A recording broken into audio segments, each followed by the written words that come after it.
I have no idea. I think maybe these live streams has an expiration on them, but it says in the back. Okay, go live. Here we go.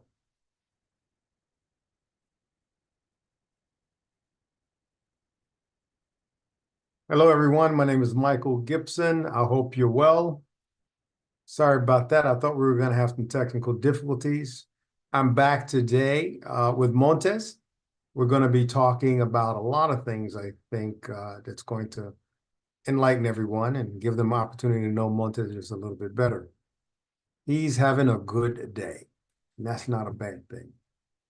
Well, our objective today is to try to see if when you love somebody, how do you know it? And also, I think people want to know a little bit more about Montez and his very, very and rather difficult career. And I mean, when I say career, I mean going in and out of the penitentiary and what he's experienced over that time, and especially during that time. We'll talk more about that here shortly. I'm happy to see you all today. I'm drinking my coffee. It is excellent. I got one of those coffee makers that you put the little things down in there, little holes into the coffee and twist it on there. Oh my God, this is amazing coffee. But without any further ado, and on a more somber and serious note, Montez has been through hell most of his life. He's tried to make it the best way he could. And I think by sitting here on this call and having the courage to go through this says a lot about his character and about where he's willing to go. And it really doesn't say a lot about where he's been. And I always tell people it's never important where you've been or not even where you are sometimes, even though people like to live in the moment. But you always must keep your eye on where you're going. And that's how you stay on your path. We'll talk more about that as we come in. Hey, Montez, if you're there, come on in. It'd be great to have you on board and talk for a while. How are you today, my friend? I'm doing well. How you doing?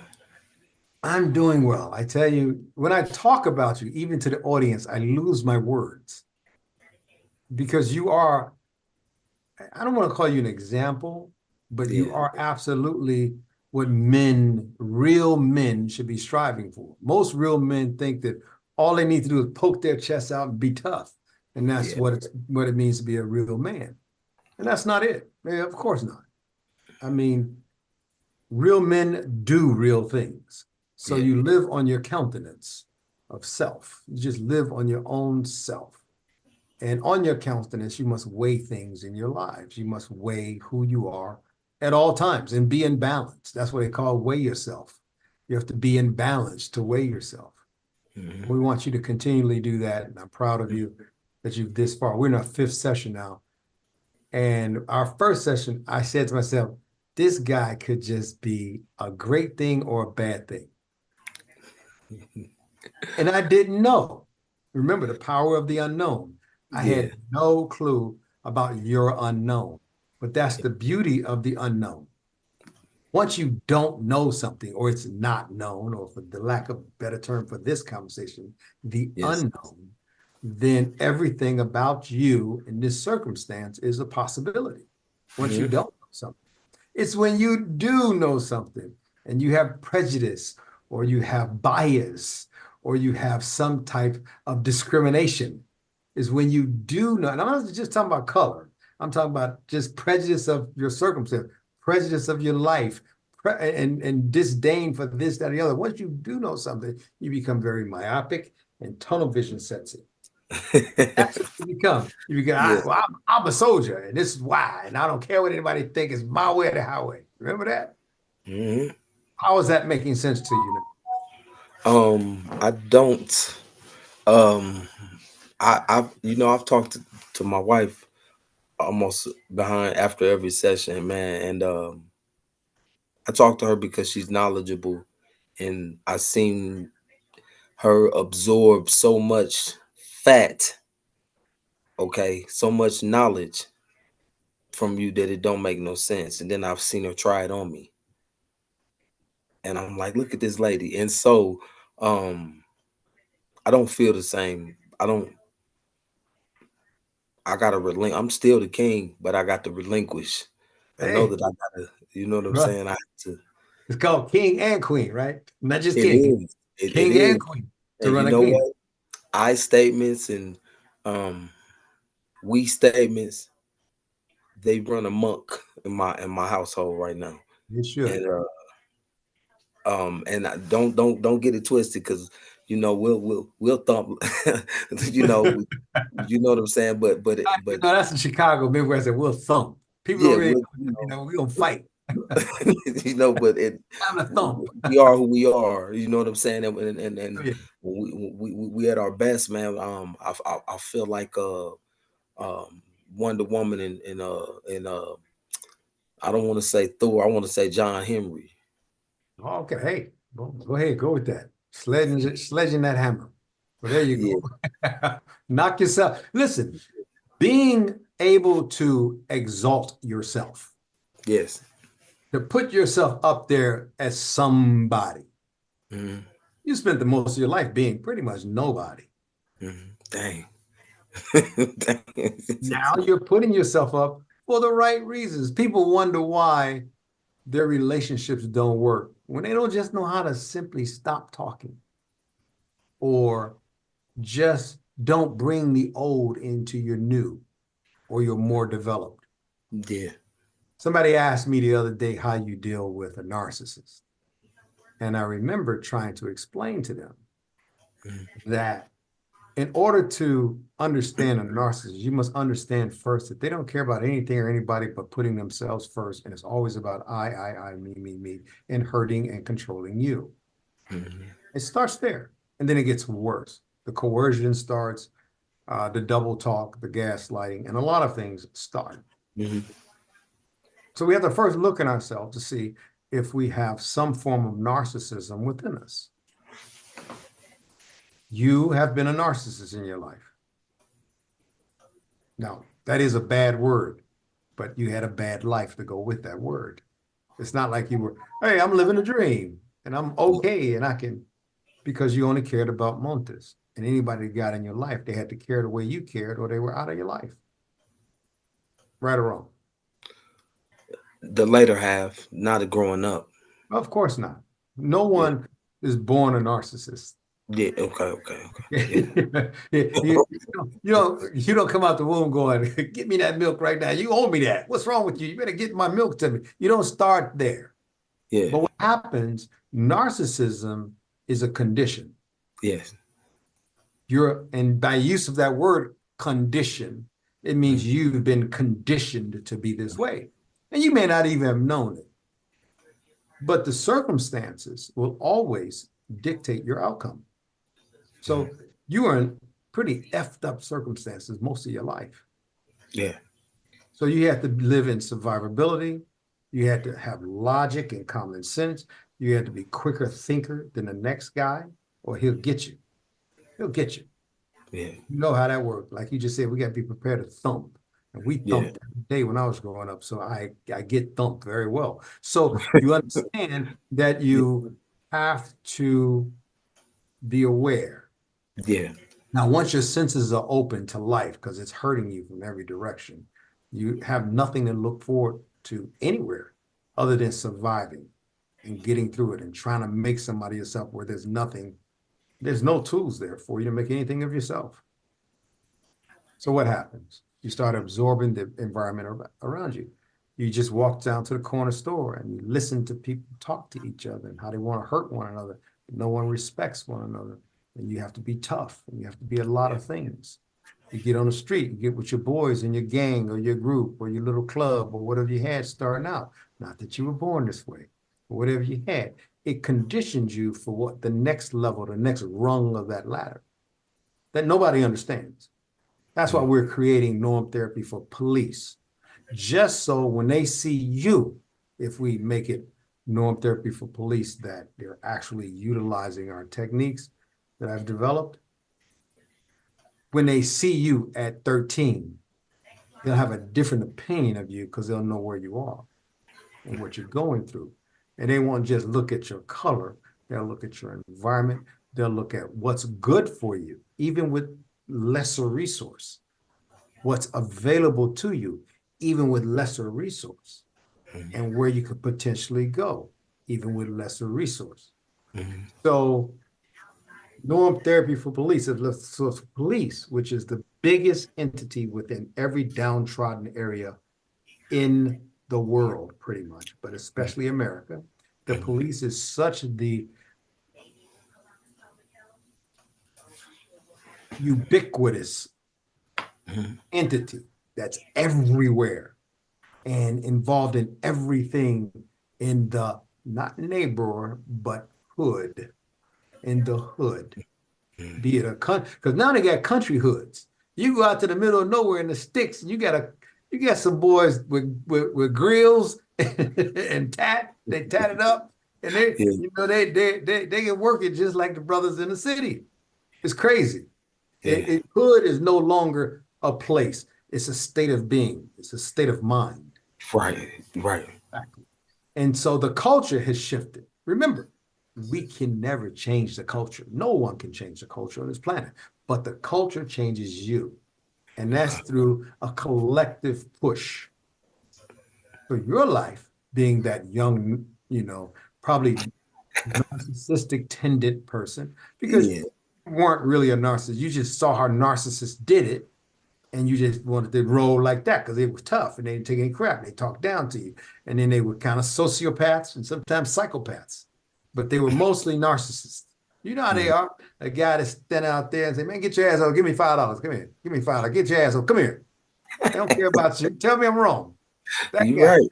And Yeah. it's the neighborhood's full of that guy. And people say, why is he always begging for money? He's not begging. He's telling you to give him your money. He's not begging you. He's telling you, give me $5. He didn't say, hey, can I please have $2.50? He didn't do that. Yeah. That that's that narcissistic guy we see on the corner. And people Mm-hmm. don't understand that that's a form of narcissism because that's how he lives. That's how he sees the world, and that's how he operates. You see that, and you of course are conditioned to watch him and give that dollar, or that $5, or that $50, whatever he's asking for, or telling them to give him. You see it, and you see that works. And what do as a young impressionable guy? You adopt that strategy. You may not beg for money. You may say, all right, here, I got a knife against your throat. Give me $500. It may be different. You Yeah. get it? So Yeah. you graduate, escalate. So I'm just studying, the opportunity here to study your life. Let's just study it for a minute. What hurt you the most? Be honest. Be really honest. And I teach lie detection. You know that, right? So I'm going to ask you to be honest for our audience because I want them to know. Whenever you hurt someone in the past, and I'm talking about like strong armed them, battery, assault, shoot them, whatever. Whenever you hurt someone and knew you were going to prison for it, did you ever feel remorse or regret? I did. And not just because I got caught. Then why? But, Tell us. well, see, yeah, life was horrible, but that isn't to say that there wasn't never anybody around to tell me anything. Cause I had great grandparents, Southern. Okay. Michael, keep going. Yeah, I had great grandparents who took the reins when my mother couldn't have me. And from the Robert Taylors, um, in Tupelo, Mississippi, and so I got that type of upbringing from the old school. And before I started acting up, Grandma and Grandpa started dying. When Grandpa finally died at 12, I was already in the game. I was already selling cocaine, and so yeah, I messed up and I did the things that I thought was going to make me a bigger gangster or a bigger man or whatever it was I aspired to be at the time. But I still got what I needed to get from the people who did love me. And so when I hurt someone, I've never my background isn't completely like violent. I've got a couple of little dumb stupid cases, but not okay. But the times that I did and I got in that cell, see that cell make you tell the truth. Them walls, who you gonna lie to today? Who you gonna front Mhm. for today? And so I had to deal with the fact that I did this knowing I'm not a monster, knowing I ain't never killed nobody or touched no babies or did anything to that extreme, knowing I just made a messed up mistake. And then when I thought about that mistake, it ain't what my grandma and grandpa used to say. Okay. And so it went against what I was taught as a child, Your moral code. morals. It went right against it. And I apologize. Um, To whom? Who did you apologize to? well, I apologize to God first. And don't I'm not real religious. I was raised in a Baptist church. I was baptized at 11. I also took an oath at 11 at the same breath. Um, but I know who God is, and for me, in my world, in our world, okay, um, we we serve the Lord, and I know that I'm not doing right for me. I'm not doing right for nobody around me. You know what I'm saying? And so I No, I try. don't. Let me ask you a question. I don't. I Yeah, want to know. And I'm going to ask you this question. Did you feel like you failed God? um, yeah, I did. You know, when I was a kid, I had an experience. And I don't even like really talking about it, but I tell people, man, that I seen the devil. Oh, Okay. And I mean, really and truly, at 7 years old on Easter morning, I'm literally seeing the devil standing on my staircase, and it wasn't an animal. It didn't have a tail, but I knew it. I knew it was the devil. And so, yeah, it scares me when I do things and I know it's against the word or it's against God's, you know, God's law. I don't like to do it. You know what I'm I, saying? I couldn't. Yeah, I said I was a soldier. I bet you I'm gonna hesitate to take this life right now unless I got to, because I don't want to do that. mhm. You know what I'm saying? And so remorse, you I you hear can't you. change without some remorse. Well, what you can do with remorse more than anything else is recognize that it exists within you. Yeah. And it's something you need to grapple with. You Mhm. just can't have that feeling of guilt or neglect or not serving yourself, or in your case, you said serving God, and then not do anything about it. That's where we fail, is Yeah. when we know something and we do nothing about it. Yeah. It's like having knowledge. I know about uh, the understanding of how horses run and the dynamics and the muscles and tendons in their four legs, and how when they break one, why it will never heal. If you know that, that's good. But if you don't do anything about it the next time you're on a horse and you run them too hard, or you go up something rocky where they have the potential to break their leg, then you didn't use that knowledge. Yeah. You knew better. You just didn't do better. Right. Remember, respect for not only people is earned and learned, but respect for yourself is also earned and learned. You have to earn your own respect. Most people can't measure themselves. You can do that quite well. You just don't do anything about it for the most part of your life. Yeah. Now you're seeing that the second part of knowing something is doing something about it. It Mhm. doesn't, you don't have to be a self-igniter, self-motivator. Oh, he takes the initiative. And yeah, do that at work. Do that with your family. But with yourself, it's axiomatic. It's almost like it's you. It's a part of you. It's something that's gonna happen whether you like it or not. It's gonna continue to occur. And it becomes a part of you, becomes your routine, your understanding of self. First thing I said, your morality. You said, and those morals. You knew what they were. That's why you can identify with what I was saying. But we never really connect those dots because we're so busy listening to the other person criticize us, we don't hear what they say. Mhm. They think, if you told me, Michael, um, you probably look better if you grew hair on your nose. And that's your critique for me. Let's say you said that to me. Now, I Yeah. don't agree with you. I don't think nose hair, hell, I don't even like nose hair in the nose, let's alone on top of it. But if this is your opinion of me, And this is your critique of me. Why should I let that discombobulate me or break me up and knock me down and make me feel bad? If you treat every critique like hair on your nose, if somebody say, well, I don't think you really understand what we do here, like in your potential job now, and you know you do. You've watched people do it. You're getting the same results they're getting, and you're doing a great job. But they critique you. Why get mad? Normally, because a person who normally is in the position to critique you can normally fire you, can normally cause you problems, can normally do a lot of things. That's called that hierarchical understanding of the relationship you have at work. Boss, supervisor, you. Boss, supervisor, you. Then they put someone under you. Now you're a supervisor and you're bossing them around. I don't like using the word boss, but for the lack of a better term now, that's what's happening. So there's a threat of something. And remember, this is the most important part, I think, of being a man. This is what men experience all the time, and they don't know how to articulate it. But here goes. Without the threat of external aggression, you are doomed to fail.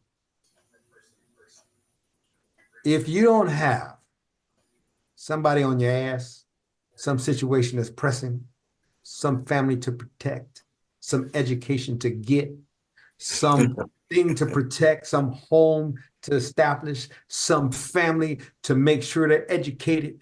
If you don't have that external aggression, because it may not be a war against you, but it's a war within you, making you step up to the plate. So without that threat of something going wrong or some problem overtaking you, because we all have problems every day, without that threat of life occurring around you, you will get nothing done.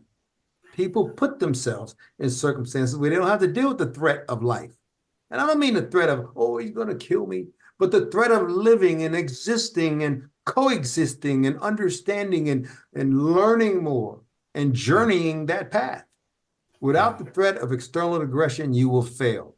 Any nation, the United States is the most powerful country in the world, they say. In a lot of ways it is, because they prepared for the threat of external aggression. Any nation will fall. Any city will fall. If every city, if they didn't have that homogenized playing field where everybody had a chance to grow to skyscrapers and build the streets and pay taxes and have a house, if they didn't have the threat of losing citizens to another city or people moving out or not having pothole roads and bridges over here and having good roads and bridges over there, that threat of people leaving and finding a better way to live will cause that city to start fixing those roads and repairing itself to attract or keep the inhabitants it has. That's how life works. There's always a threat of something, and some of us do something about it, and some of us don't. You are now on a path of doing something about those threats. When you tell your wife you love her, what do you mean when you say that?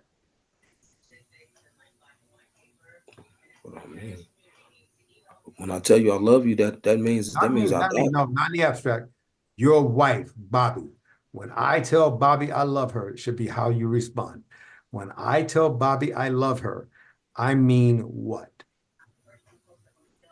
I mean, for the rest of my life. I mean, I will die for you. I mean, I love you. I mean, what does that mean to you? It means like you sacrifice? I'm willing to sacrifice for Bobby. I'm willing to do whatever it is that needs to be done because of the love that I have for her. You Yes, listen to Bobby? I'll listen to her if she talking right. Now, see, you put that if. You know, that's called, whenever the person uses the word if in any statement, it's always conditional. Okay, I can dig it. Put a condition on it. And you put a condition on it only because you grew up knowing that anytime you give somebody full love, they hurt you without condition. Right? Yeah. Do I trust you? Do I trust you, Montez, a little bit? Do I trust you? Do you? No, that's not a question. Whenever you ask a question with a question, it means you're lying. So I'm gonna ask you again. I Tell me. don't know. I don't know if you trust me or not. Okay, you don't know. But if I No. were to trust you, Yeah. that's the only answer you can say. You don't know. Right. Uh, we break bread and we start talking, and you can depend on me, and you say, oh, "Okay, I can depend on this guy." Then that's a whole nother thing. I Yeah. get it. But you've broken bread with your wife. You Yeah. depend on her. She Yeah. depends on you. You Mhm. have some symmetry of balance and condition with one another that you can be married and have some horrible thumping going on sometimes, but you still, right? Yes. Yep. So when you look at your wife and you tell her you love her, I think there's something missing because by the way you answered it, not because you don't love her, but I don't think you understand this yet. And I think you need to apply what I'm about to tell you to your love with your wife. When you tell her you love her, you say, Bobby, I love you because give her the benefit of the doubt. The benefit of the doubt is where you don't know about love and what you don't know about it. When I say where you don't know about love, I mean where you're going with it or where you've been with it. Or where you don't know about love and what you don't know about love. Give yourself the benefit of, give her the benefit of the doubt that she probably has a better clue on it than you do. We're men. That's how we think. Because of our male bravado, because of our upbringing, because of that toughness, that exterior leather, that dealing with those kinds of other threats than women and family and conditions and children and responsibility. So do yourself a favor. Love her to the fullest extent. Listen carefully. With trust and honor and fidelity and loyalty and courage and happiness and strength and sharing of knowledge and sharing of bed and pleasing one another's minds as well as your bodies and a million other things that should occur in a marriage. Because contrary to popular belief, that's why you love a person, because you can have faith in them, because you can depend on them, because you are loyal to them, because you do care about them, because you are educating yourself with them, and they're educating you and you're educating them, and you're sharing and partaking in family. All of these things, love is born from, not the other way around. Most people fail love because they don't have these things. They have love and then they work backwards from that craziness. Because love is some crazy crap. It just is. And there's no real definition other than the scientific, the exaltation of the humiliated self. That's all it is. We can start from there because love is a form of defeat. It's a form of losing. That's all love is you have to surrender to love. You have to fall in love. It's a Okay. form of defeat, and you have to humiliate yourself and just trust her and love her to the fullest extent, no matter how you say if it's right or not, because it'll never be right. Love is never right, and it's never wrong at the same time. It's just love. Love is non-negotiable. When you try to negotiate love or put terms and condition on love, you're removing the purity and the sanctity of that covenant you make with your woman, or women do with their men, or however they do it in society today. The honest truth is, once you put a condition on love, if it's right, you just told that person, I love you to an extent. Now, who wants that? Who wants to be loved to an extent? Montez? Yeah, You, he's only gonna love me if I eat apple pie with peanut butter. Is that okay? Or if I let him hit me, he'll love me. If I allow him to speak to me like a dog, he'll love me. If I allow this guy to hurt me, he'll love me. If I allow him to kick me out in the snow in my own house, he'll love me. Who wants conditional in their love? Love should not have any conditions at all. What should have conditions and where you negotiate is the relationship. Yeah. You negotiate the relationship, not the love. You never put the love on the table and gamble, throw some dice or shoot some craps. You don't do that. Not with Yeah. love. You do that with the relationship. That's where it belongs. Okay, babe, you need to clean this up. You need to help me cook. Okay, I'm going to help you wash those clothes. I'm going to let me fold them while you dry them. Whatever. That's where the compromise and how you relate to one another. But your love should never be compromised or put on the table and gambled with. So I would never use that word if again when it comes to someone loving you. Do you know what it means to be loved? It means that somebody took all of themselves and put their faith in you and their love in you, and normally trust and honor and fidelity and principle and a lot of other things go with that love. Come on now. You can't put that up and say, well, if you act right, well, who are you to say was it? You haven't act right one day in your life until recently, the last few years. So who are you to say if you act right? Think about it. Most men fail at being a man because they put conditions on their woman that they can't even comply with themselves. Most women, especially women, fail in relationship because they put conditions on a man that don't apply to them. Once your condition of marriage, your condition of relationship, or the humiliated self, love, once it's fair to both of you, you can start living that life in a more productive way. Because now you see her and you can see in her face that she needs full love, full trust, full understanding, full impact on your life. And then from there, you can always step back. Once you give, I always used to tell people this, and you can apply this to love. Always, I tell people when it comes to trust, I will trust you until I have a reason not to. If I don't have a reason not to, why do I need to go through life without trust for you or with you? That doesn't make any sense. No. So I'm saying all that to say to you that sometimes you're too tough. Yeah. You know it. Yeah. So remember, being in love means that you have to fail your way into it. You have to not be you. Fail that test of being the tough guy that day. Be the humble, chill guy that goes, that's my woman. She can say that to me. She's earned the right. Because respect is not only earned, but it's learned.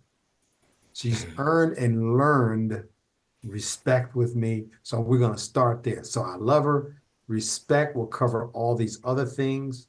So the trust, the fidelity, the understanding, the commitment, the friendship, the kindness, the candies, the Valentine's Day, I marry you, all that creates an atmosphere where love can occur, not the other way around. That's why people fail in their relationships.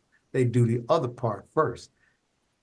They start to love you so much they can't live without you, and then they don't respect you, or you don't respect them. How is that love? It isn't. It's distorted. So we're going to talk more about that over our subsequent sessions in the future. But I want to go back to a point, and I don't want to dig too deep in it because I don't want people to think of you as a bad person, but some very bad things happen to you in your life. Yeah.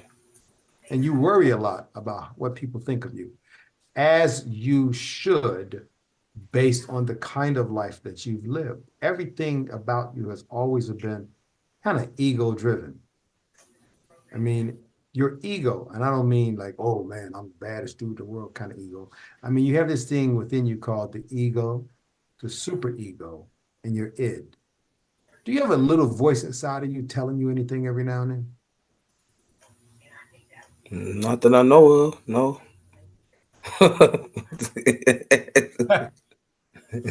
You know what? If you keep walking the fence, I'm gonna walk it with you, and I'm gonna stand behind you and shake it while we're walking it. We're gonna fall off this fence. Okay, so I let's not go down the middle. Let's go down, take a side, pick a side. okay. Okay. Is there sometimes a little voice in your head saying, you know what, Montez, don't do that. Or Montez, you really need to do that. So get your ass up and get it done. There's that little voice that kind of coax In, you in.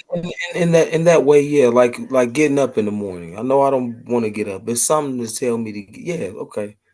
All right. You know, um, I'm a night owl, so I can get up. Matter of fact, I'm a day night owl. I can get up just like that, no matter Yeah. what.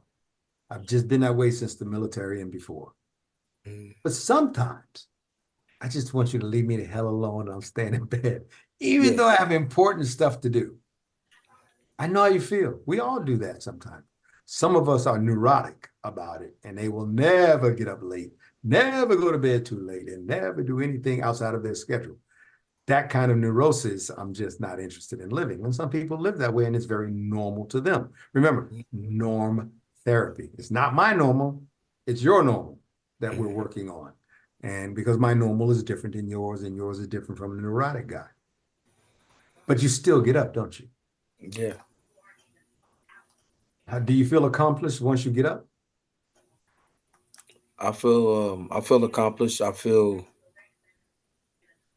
like I got a mission. Like I'm every day I feel like there's something to do. So I'm on a mission. So yeah, I'm accomplished in that way, yeah. Did people see you sleeping in prison? Did they see me? Did people see you in prison and thought that was the moment that you were vulnerable?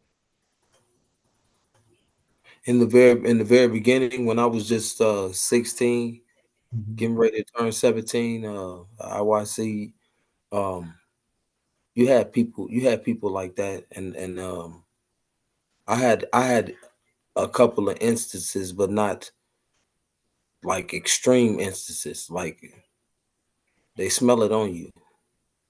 Fear. Yeah, they smell it. They smell it a mile away. At least back then. I'm old school now, but Yeah. Back then, having that fear and that look in your eye of what the hell did I get myself into? yeah. And who in here wants to do harm to me, and who could be a friend, who could be a foe, you know, Mhm. that must have left you kind of in a panic-stricken environment for a while. Yes, because I was a kid. I was in the 10th grade. There were a lot of things that I was afraid to do because of stories I've heard or movies I've seen or you Like being know, raped in prison or beat yeah, up by gangs, broken arms, shift with stuck in with a knife or something in your back, you all name that. it. Yes. Talk me through it. What happened? Well, What happened to you? well, I didn't my time in prison was like this here. I came to prison looking for a group because I knew that's what it was going to take. But I didn't. That was the second time. I was only 19. That first time when I got in there, man, I dropped those property boxes, and all I could do was just look around. It was a big dorm, and people were staring and seeing what you had, see if they could get something. And I didn't. It was times I didn't even want to. I didn't want to get in no shower. I can remember hearing people moan at night. People screaming and crying. Correction officers not being correctional officers, literally having sex somewhere in the closet with somebody or gambling or doing something, but not protecting us. And so yeah, it was a lot of times, man, that I was afraid. But after I got off that bunk that first time, and I'm from Indiana where black people and white people don't jam. They don't get along, It's a very segregated area. Midwest is, you especially know. Chicago, Gary, and a few other cities like Yeah, that, are the most racially segregated cities in the world. yeah. I've been everywhere. And Chicago, then to me, Chicago, where I grew up, brother yeah, Robert, Chicago's the most racially segregated city in the entire world. And yep, it's not, I don't mean everybody's a racist. That's not what I'm saying. But the Jews live over here, the Polacks live over there, the blacks live over here, the Italians live over there, and nobody cross-culturally mix in unless it's a new subdivision or area like Aurora or something. Other than that, and that was predominantly white and all farmland back when you were growing up. pretty much, and it was just getting into the big city. But I'm just saying, I understand that. So in prison, you took that mindset with you. You had to, especially Indiana. That's you I man, think you down that's south in in in, in Alabama, and I've lived in Alabama. One of the things I did when I left Special Forces, I went to flight school down there in Dothan, Alabama. mm-hmm. And I was like, I didn't know where. I was like, where the hell am I at here? I thought I was in the 1830s. It was they don't play, they don't mix, they don't Yeah, back then. yeah, Now it's got a little bit uh different and a little bit more up to date, I guess. Changed with the times, but it was really difficult to be in these parts if you were black. White yeah, people with the bubbles they grow up in anywhere in America, they can go in just about everywhere where white people are and be accepted. But they're learning too. There's some places that they can go to, and nowadays there are places that they're white, and there's the white neighborhoods they can't go into mm-hmm. because a lot of white neighborhoods and Hispanic neighborhoods and Chinese and Asian and Indian neighborhoods are kind of racially divided too. The United States is a mess right It now. is, it is. But everyone's made an attempt to understand each other's cultures. They just not made the same valid attempt to accept each other's cultures. When you say, "Yeah, my best friend is black," whenever you hear that, be careful Mm. because that guy doesn't know the first thing about black people. He may not be a racist at all. He just Yeah, don't know what to say. yeah, But when he comes off to you, a guy who's been racially discriminated against since birth, you're listening for every crack in his voice. You get it? He don't mm. know any better because if he knew, he would have kept his mouth shut and never said that. Yeah. You You know, ain't lying. you start defending something without a reason, chances are that's your weakest link about you. And that's what they do. But I can talk more about that. But while in prison, were you ever raped or molested? No, I did have a. I wasn't raped, molested, but I did have a an encounter where I was involved with a correction officer that I ended up getting extra time for. Or you So, whipped his ass or what? What happened? well, no, I there was a female correction officer, and she brought me stuff that I needed to make money with. Oh, okay. Okay. So she was like doing your bidding while there so you could have the extra resources to spread those resources for cash and for Yeah, favor and for yeah, position. yep. And That, it was sexual favors a lot of times, or whatever, with the intent of getting out and being together. I needed some money. I needed to eat like everybody else. The next time it was because I got into a fight with a correction officer. Um, I dealt with a whole lot of. I know the difference between prejudice and racist. Okay, one means that you just dislike something or someone for one reason or other, but the other one means that you believe that your race is superior, and that's what makes you racist. the only way you can be a racist, and people don't get it because they hate Right. it because it's true. Only, Everybody's prejudiced. but no, not necessarily. But remember, a person who's a racist has the race. So being racist means deterring others from being a part of the race. Okay. You have to have the power if you're a racist to do it, to invoke pain, to put in prison, to downgrade a whole community, to make slave of, to present Jim Crow as a norm, to say all men are equal except for those black folks. You have to have the power to be a racist. Mm. Power comes with racism. Well, that's But what those correction officers were. now, hating white people come from people with no power. Right. People without the power go, I hate them. I hate those white folks. They treat us so bad. And then they blame everything on white people forever. And they lose perspective that not every white person goes home going, let me screw me some black people over. That Mhm. just does not occur, not even by any stretch of the imagination. It's just that normally the racists and the people who are against you, and remember, it's easy to be a racist. The simplest thing in the world to do is be a racist. Okay, I'm white. You walk in. I see you. I hate you. I'm a racist. I don't know anything about you. I don't know that It's you're trying hard. I don't know that you just put in 20 hours in the community helping kids and youth who's at risk. I don't know that you give plasma and blood all the time to help other people live. I don't know that you're a donor or that you fought in 40, 50, 100 battles in your life. I don't know anything about you. All I know is that you're not the right color and I get to not like you and be a racist. That's all. It's the simplest thing in the world to do, to be a racist. The hardest thing to do is discriminate. And believe it or not, discrimination is one of the highest forms of intelligence. It's just, yeah, I know you're not going to like this one until you hear it. Most people don't understand the distinction because we bastardize everything. It used to be that conscience meant like when rap stars were out and they first started out, they were talking about conscious issues. They were talking about society. They were talking about, the man and what he did to his public enemy with number. They were like out there because they were talking about how people lived and what happened, and Tupac and Biggie. And now they changed community into hood. Then they changed consciousness and conscience into gangster. That's why now the entire rap scene is about she's a hoe and a bitch and I'm going to F her up and up her ass and blah, blah, blah.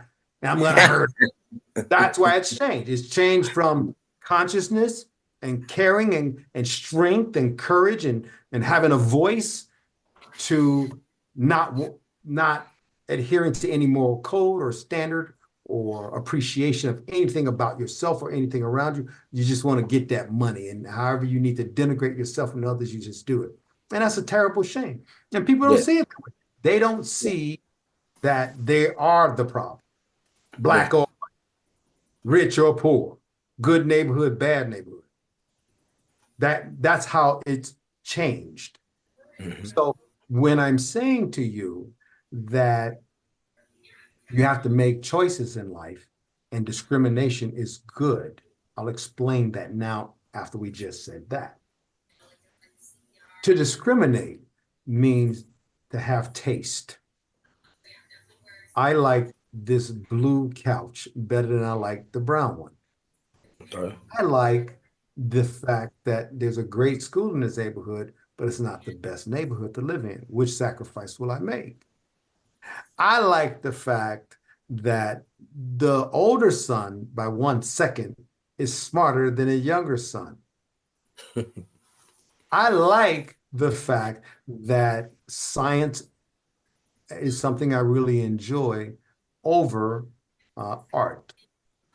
When you describe, I like tomatoes without any kind of meat with my tomatoes. You discriminate every single day of your life and everything. Whenever you make a choice, you're making a discriminatory statement about that choice. We've just let it permeate or bleed over into our lives insofar as racism is concerned.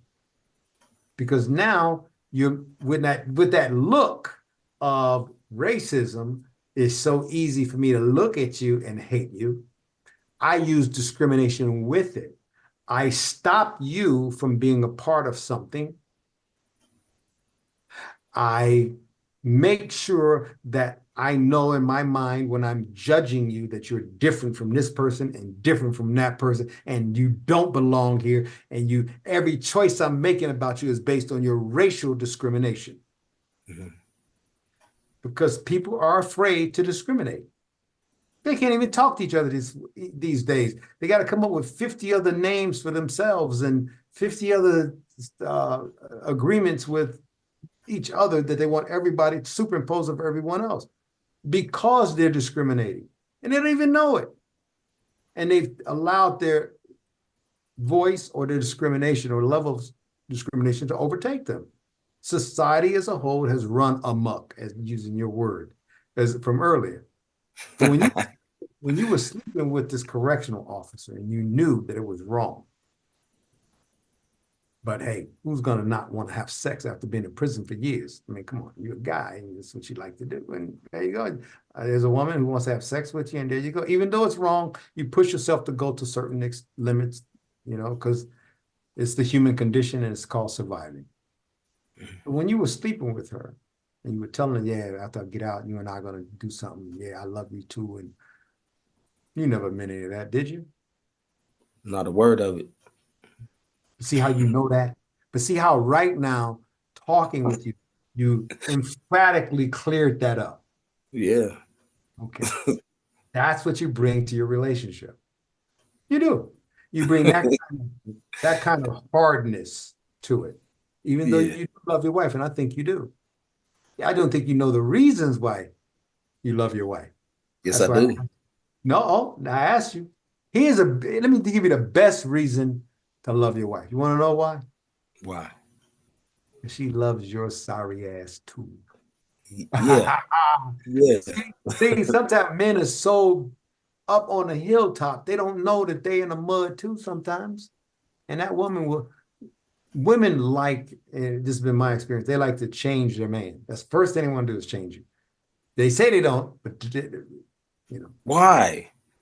well, because they don't understand us. They think they do. Women don't understand men, and for sure, men don't understand women. We're all Yeah. just like floating dust in the air, colliding every now and then, Mhm. But but but that's not totally true what I just said. To an extent, you understand your wife. To a very certain and oftentimes finite, but ever-growing extent, you know your wife and you understand her. You know why? Because she teaches you how to treat her. She teaches you how to treat her by being a certain way and only that way until you conform to that way. And likewise, Montez, you teach her how to love you and be with you by being you, but learning a few of those lessons that your grandparents didn't have time to instill in you because you were too young. And by learning those life lessons through the school of hard knocks, and by further educating yourself like you're doing now, and doing something you didn't always do in your life, you gave your partner the benefit of the doubt. Yeah. This is why it's important that you establish that understanding that you know a lot about your woman, but you don't know everything. Mhm. I'm gonna tell you, and my mom would always say, she would, and then she made it clear that a man is the head of the household, but a woman is the neck. She will turn that head any direction she wants. But normally her intentions are good. Her intentions to turn her head in such a way, turn that head of the house in such a way that it benefits the family. I was talking today and I was going to do a video on it in a session we had. And I'm going to talk to you more about that, about love and where to put it and jealousy. You know, somebody looks at your woman and they like her. You looking at somebody looking at your woman going, damn, and they like her. How does that make you feel? Honestly, Yeah, honestly, of course. I like it. Why do you like it, Mark? I like it because that make me know she look good. There you go. See, most men cannot say that. That's a real man answer there. That, no, Yeah. man, a woman, who do you think you are? And think about that for a minute. Who wants to be with somebody that nobody gonna look at? Think about it. Who wants to be a Right. woman? Who wants to be with a woman that nobody else wants? Who? Yeah. Who? Nobody. Yeah, I'm with her. Nobody else want her, and I got her. Nobody wants that. You can be the most beautiful, the ugliest. You can be the fattest, the skinniest. It doesn't matter. Yeah. Everybody loves somebody. There's Hmm. somebody for everybody if you look hard enough or if you let them look at you. And so when I'm with somebody and their guys checking her out and hanging out, I'm like, that's right. That's my stuff. Yeah. Yeah. Yeah. You, yeah. Yeah. Ego. Ego. We're men. We're forgetting that.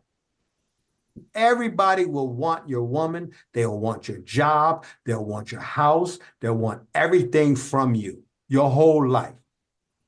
What the comedian said? Was it Richard Pryor? One of them, he said, no, I think it was either Eddie Murphy. One of them, he said, a woman sees a man that she likes, and she looks at him and she checks him out. And a man sees a woman that he likes. He looks at her and looks at them. And he tells her, "Man, I want me a woman just like that." And then everybody looks in awe of this beautiful woman, and everything he's ever wanted walk right past him. But she's with another man, so you give that man his respect, his dap. You just give it to him. Yeah. So what dap is, that's like your propers. And so you give them their respect, And then all of a sudden, a woman, I'm going by what this comedian said, but it's so true. I can't remember who it was. He said, but a woman sees a man with another woman. And she says, not that I like a man like that. She says, that's the man I want right there. That's him. A woman, when she's available, will, and this has been my experience all over the world in every culture, when she chooses a man, she can't help it. It's the nature of women. They can't help who they love. Oh my God, they love some of the worst people on the planet, or they love some of the best. But you can never figure out which it is. Yeah. You don't even know which category you're in until they make it known to you. See, women always know. Men never know. Oh yeah, man, I went on this date with this girl the other day. I had a great time. I'm gonna see her again. I got a number. Oh my God, we're gonna do this and do that and the other, right? And then a week later, she's telling her girlfriend, "Oh, I hate that guy. I never want to see him again. I threw his number away." We don't know. Women always know. We don't know. We spend our lives guessing why they love Yeah. us. Are you in pain at the threat of losing your family? Yes. I know, that's why I'm being jovial tonight. The old jokes about women and men, they're funny, but they Yeah. ring an air of truth to them sometimes. Mm. That gut-wrenching feeling that you have about loss in your life and in your family that you could possibly endure by not being the right kind of man. You have to know that that's normal. Every man in the world goes to bed every night worried about everything. He just doesn't let it bother him. For the Yeah. most part, how women allow it bother. Oh my God, women start to worry. It's like a whole new concept. And men, we don't understand it. We try, but we really don't. But women worry about everything, with their clothes, and I leave some in the oven. Is this on? The water, this, and you're like, what? But men, we worry about our status as men in that relationship and what we need to do to protect that family. And I'm saying all this to you to say that even though my mission for our relationship when I'm with a woman is different from her mission with me in a relationship, we both have to come together and find balance where I can conduct myself and, of course, proceed with my mission with her support. And then she must conduct herself and proceed with her mission in my support. Mm-hmm. Start there with balance, brother. We don't have much time left. I want you to tell us something good about your day today before we close out. I interviewed for another job. I interviewed for a case management job. Wow. Well, okay then. Are you ready for that? Yeah, I think I am. It's been my life. Literally. I've always had a case manager. I know what they do. I did the documentations that they needed to document in order to proceed with the help. I know how to find resources, and I care about people. I Well, bring my heart with. let's talk about that in future. It breaks your heart when what?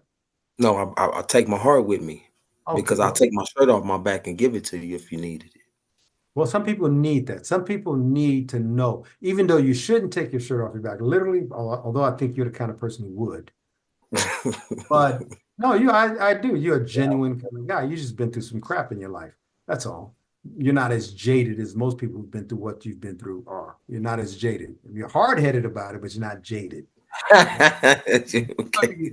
That thick skull. I've been there, done that. Yeah. But sometimes you need to, so long as they know, most people just want to know that shirt you have on could be on their back at any moment. They don't necessarily have to have it. They just need to know you'll go that extra step. And I think you exude that. You represent and articulate that well in your body movements, your conversation, your love language for people. I think you really just convey that all the time. And I like that about you. I really do. And you're a tough guy. So it's hard to get that out of tough guys. But it's a good thing that you understand that being a man isn't about, selfishness. It's about selflessness. Listen, I have to read something here. We got about a minute left, so I'm going to go ahead and read this if I can. Thank you, Montez, tonight. I really enjoyed you. But they always tell me, read this verbatim. And I'm like, all right, let me read it verbatim. If you've enjoyed and got something out of today's session, and they're right, I should read this. This is how we're going to eat in the future, I hope.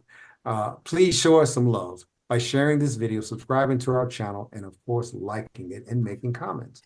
Bring your friends and families to watch episodes or a series of episodes to make sure that we're on a time continuum that benefits what we're trying to get accomplished through our sessions over the subsequent sessions, especially in the future. Our next norm therapy session will be on Thursday, February 1st at 6 p.m. Eastern Standard Time with myself and Montez. Please go to goarrow.org, GOARO.org, and sign up for sessions if you need norm therapy. A lot of people do. And if you also can sign up to become a norm therapist, it costs money. So look at that career move very well. We're going to be a burgeoning industry, and you're going to be on the ground floor. And I look to see you there. So explore those opportunities and seek help for yourself if you need it. Thank you for joining us, everyone. Audience, the comments are coming in, and I really appreciate your being here, and we're growing, as well as I look forward to seeing you on Thursday. Hey, Montez, I enjoyed tonight. I wanted to laugh a little and talk and just have some fun with it and ask you some serious questions, and I think you did very well. Thank you, Please man. tell your wife every day. I will. All right, brother. She said some great things. We'll talk about the next time.